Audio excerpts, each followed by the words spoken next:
And good morning, everyone. Happy Tuesday morning to you, and welcome back to Morning Musings. My name is Don K. Preston. I am the president of Preterist Research Institute of Ardmore, Oklahoma, and I really appreciate you being with me. Hey, before I go any further, I want to remind you that for the month of June, and I am continuing our introduction of Mike Sullivan's excellent new book, Moses to Messiah. This is, as you can see, a rather lengthy book. It is the most comprehensive book exegeting the Song of Moses and how it is interwoven into the very warp and woof of biblical eschatology. It's just really good. All right. So normally $28.95 plus shipping. My price, total delivered price for the rest of June 2025, U.S. orders only. All right. Total delivered price, $24.95. Go to my website, donkpreston.com, bibleprophecy.com, and take advantage of this special offer. Believe you me, this is a really good book. You'll be very glad that you ordered it. And by the way, don't forget to join William Bell and me. This is Tuesday. William Bell and me for Two Guys in a Bible on Fulfilled Radio tonight. And then tomorrow night, last week, for I don't know why, my blood pressure just exploded on me, and I felt like somebody ran over me with a truck. I had to call Mike and tell him I just simply wasn't feeling like doing a program. Uh, Boy, that was no fun at all. Okay, don't know why, but it's fine now. Okay, now then, let's get to 1 Corinthians chapter 13. Yesterday, we talked about a very critical issue in regard to the issue of the charismata. And actually, for the subject of the cessation of the charismata, because, as I said, you see, the charismata are directly related to the cessation of the charismata, are directly related to the end of the age. Everyone agrees with that. As I've shared with you, historically, down through the centuries, the entire charismatic world has said, yes, miracles will cease at the coming of the Lord, judgment, resurrection at the end of the age. End of the age has not happened. The Lord has not come out of heaven as a 5'5" Jewish man. Therefore, the miracles have not ended. That has been the historical argument. Well, with the introduction and growth of covenant eschatology, although, I should say not although, but what we've witnessed is a revamping of that argument. And that says, well, yes, the Lord did come in AD 70. The end of the age really was in AD 70. But miracles will not end for us as individual believers until we die and go to heaven. In fact, we should have even more miracles now than they did in the first century, which, by the way, is simply not true. We do not have those. Not even close. So anyway, the argument has been, and it is acknowledged, I've had any number of people contact me privately and say, well, yes, I do believe that miracles were, or the futurists say, are to end at the day of the Lord, the coming of the Lord. Or others say, well, they end when we die and go to heaven. Well, first of all, let's point out that the charismatic gifts were given to the church as a corporate body. Members within that body, to be sure, and I'm not denying that by any stretch of the imagination, but they were given to the body of the church to bring the corporate body, as we will see in our next passage to examine, to bring the corporate body to a certain state of being. That's Ephesians chapter 4, 8 and following. The charismatic gifts were not focused on, they were performed by, let me reiterate this, they were performed by, but the focus was not on the individual. The focus was on the corporate good. It was on the body. That's very, very important to see. Therefore, the idea, miracles end for us when we die individually and we go to heaven. That is not the focus of the eye to eye. So Paul said in 1 Corinthians chapter 13, now we know in part, now we prophesy in part, but when that which is perfect is come, then that which is part shall be done away with. And then he says, when I was a child, I spoke as a child. I thought as a child, spoke as a child. But when I became a man, I put away the childish things. Now, Paul is equating the time of the performance of miracles with the state of immaturity. He will do that in Ephesians 4 as well. So the time of the charismata is a time of immaturity. When I became a man, I put away childish things. Now, this goes directly to the argument that claims, what Paul's doing here, he's arguing, and we can illustrate it like this. Now we know in part. We have a cup here. It's only partially full.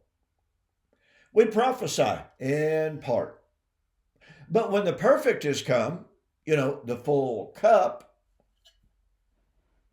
then that which is in part, the partial cup, will be done away with because the cup will be full. That's the argument that is being offered by different individuals. Well, that violates the linguistics of the text. First of all, whether be tongues, they shall fail or cease, from the Greek word paomai, which is in the middle voice, which means they would bring themselves to an end, which means they would fulfill their purpose. Having fulfilled their purpose, they would end. Whether there be prophecies, whether there be knowledge, it shall fail. From the Greek word katargeo. Katargeo doesn't mean to fill up. Never. Katargeo means to cease to function, or it can, in some instances, katargeo can mean to nullify the force, to nullify the power of someone or something. Well, pretty clearly, Paul's not saying, when the perfect is come,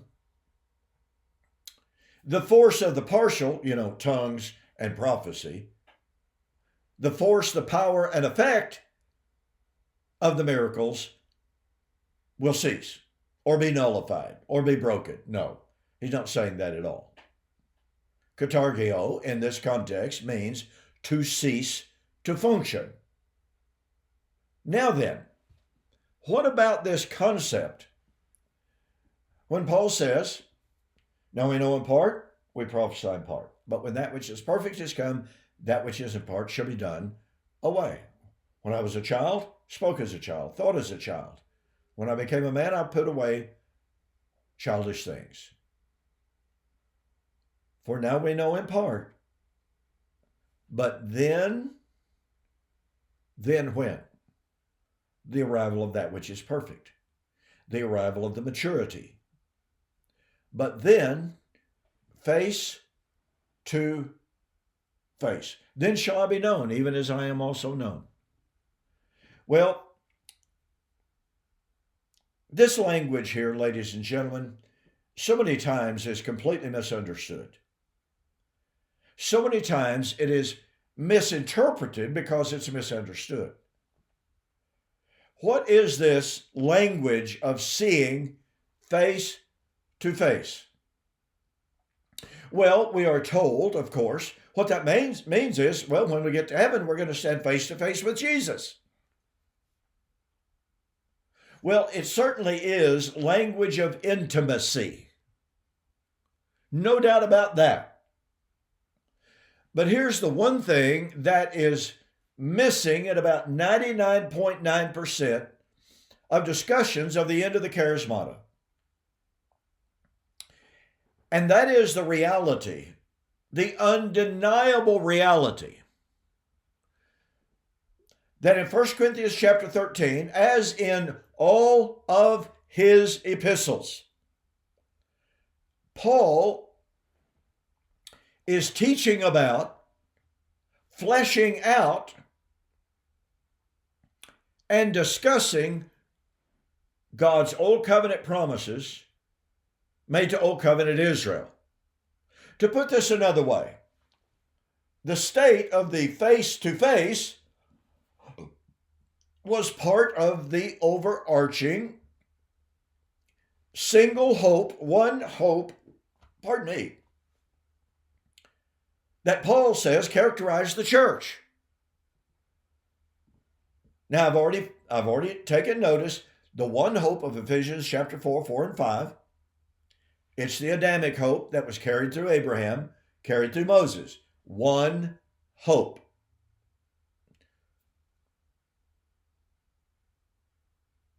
But he calls it the hope of Israel. Not because it's not Abrahamic, not because it's Adamic, but because it was developed and fleshed out for 1,500 years under the law of Moses. And again, there is no dichotomy at all. It's just focus. Now then, so when I say this, when I say that we have to look at 1 Corinthians chapter 13 through the prism of Paul's discussion of Israel's hope, Israel's eschatological hope, and let's think about this. Okay, when it is admitted, okay, Paul, when he's talking about the coming of that which is perfect, he's talking about the coming of the Lord. Well, there's no doubt about that. In 1 Corinthians chapter 1, Paul says to the church at Corinth, you come behind in no gift as you wait for the coming or for the day of the Lord, for the revelation of the Lord Jesus Christ. The gifts had confirmed them, past tense, was confirming them, and would continue to confirm them until the end, that you may be blameless in the day of the Lord. So Paul is very much focused on eschatology, the coming of the Lord, when he is discussing the arrival of the face-to-face.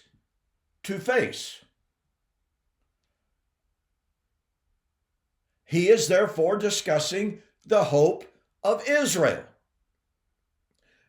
It is therefore proper and right that we ask the question, where in the Tanakh, the Old Testament, where do we find Paul's doctrine of, the day of the Lord? Well, we find that in multitudinous places. So in other words, since Paul ties the face-to-face with the coming of the Lord, then all we have to do is go to the Old Testament and find what the Old Testament said about the day of the Lord. And then compare that and conflate that with what Paul said in other places about the day of the Lord. When did he expect it? In his lifetime, in his generation. Not 2,000 years removed from him. In his generation. So that's point number one. Some years ago in Warren, Ohio, I gave a lesson on that which is perfect is come. Now, there were some individuals in the audience that day who taught and still teach the continuance of the charismata. They literally had, and still don't, no answer whatsoever for what I presented there. What I presented there, ladies and gentlemen, in a nutshell, that we will develop tomorrow, in a nutshell, is what is overlooked in attempts to exegete 1 Corinthians chapter 13, is that Paul's face-to-face doctrine has to do with the eschatological and the soteriological restoration of Israel, and through Israel, the nations, to the presence of God. Because to go back to Genesis, mankind, Genesis 10, the scattering of the nations, mankind was scattered. They were alienated from God.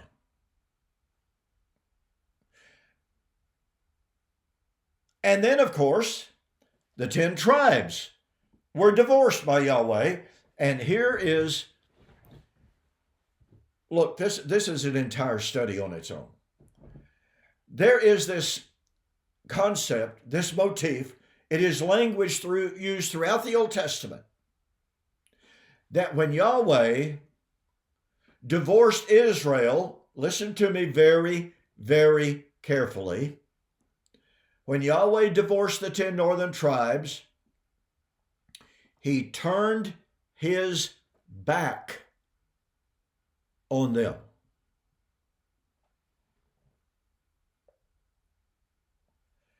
As long as Israel was obedient to Torah, what did God do? He caused his face to shine upon them, and they dwelt before his face. In the Septuagint, when we find God promising, I'm going to turn my face from you, he uses the Greek word prosopon. Prosopon means face, and more specifically, nose. You get the idea? Face to face. Now, was God literally, visibly, in any way bodily, face to face with Israel under the Tanakh? No. He was in a covenantal relationship with them, though, a covenantal relationship of blessings. But when they sinned, he turned his back on them and cast them away from his prosopon, his face. But he made the promise that in the last days, he would gather them back into his prosopon, his presence. Prosopon is closely akin. I think it's a first cousin, if not closer. I think it's a first cousin to parousia, which is presence. Prosopon, face, presence. It's translated as presence over and over and over and over in the Old Testament. Prosopon, parousia. And God's saying that in the last days, I'm going to restore you to my prosopon, presence. I'm out of time. I'm going to pick this up tomorrow, and I'm going to share with you how this relates to 1 Corinthians chapter 13. You don't want to miss this. I'll see you there.